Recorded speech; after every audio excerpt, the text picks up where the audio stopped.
সালামু আলাইকুম বন্ধুরা, কেমন আছেন? আশা করি আপনারা ভালো আছেন। আমার রান্নাঘরে আপনাদের স্বাগতম। আমি ভালো আছি। আজ আপনাদের জন্য নিয়ে এসেছি নতুন এক রেসিপি। এখানে আমি পালং শাক নিয়েছি,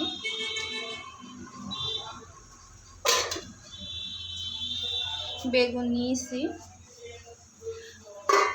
আলু নিয়েছি, বেগুন আলু পালং শাক একসাথে রান্না করে আপনাদের দেখিয়ে দেবো। এখানে আমি মাছ নিয়েছি। এই মাছগুলো কি মাছ বলা হয় আমি ঠিক জানি না, আপনারা যদি জানেন তাহলে কমেন্ট বক্সে জানিয়ে দেবেন যে মাছগুলো কি বলা হয়। এখানে আমি তেল দিয়েছি, তেল গরম হয়ে গিয়েছে। এখানে কেটে রাখা পেঁয়াজ ঝাল দিয়ে দেবো,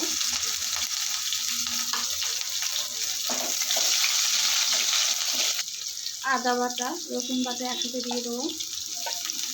আদা রসুন একসাথে বেটে রেখে দিয়েছিলাম, সেইগুলো দিয়েছি। দিয়ে মশলাটা কষানোর জন্য তোমাকে পানি দিয়েছি। দিয়ে মশলাটা 1 মিনিট কষিয়ে নেবো।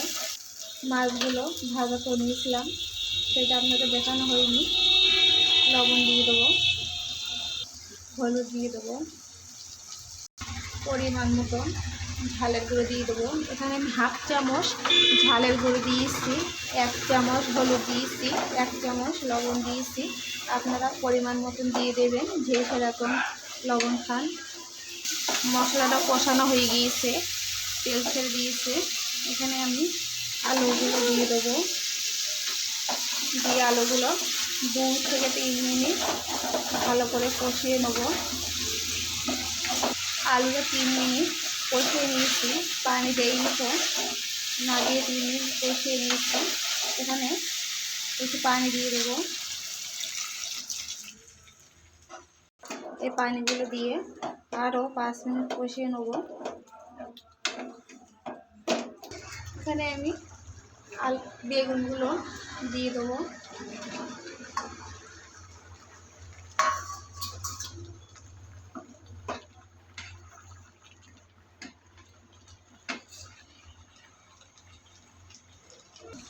জিরে দিয়ে দেবো 1/2 চামচের মতন, ধনিয়া গোলমরিচের গুঁড়ো দিয়ে দেবো 1/2 চামচের কম। এখানে আমি পালং শাকগুলো দিয়ে দেবো। এইভাবে কে কে বেগুন দিয়ে পালং শাক রান্না করেন কমেন্ট বক্সে জানিয়ে দেবেন।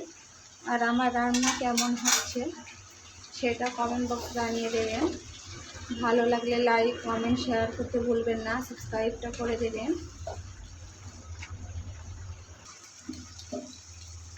পালং শাক দিয়ে 3 মিনিট জ্বালিয়ে নিয়েছি।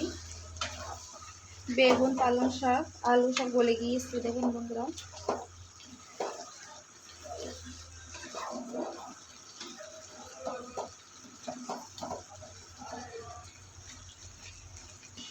কষানো হয়ে গিয়েছে আমার।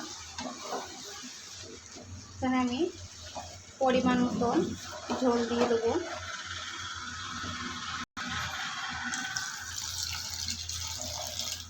আমি এই পানিগুলো দিয়েছি।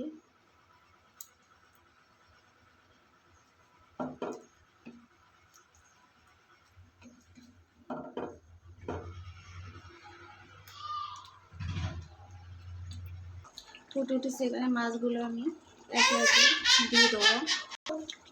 ও হয়ে গিয়েছে বন্ধুরা, বেগুন দিয়ে পালং শাক দিয়ে মাছ দিয়ে কেমন হয়েছে কমেন্ট বক্সে জানিয়ে দেবেন। লাভিয়ে নেবো।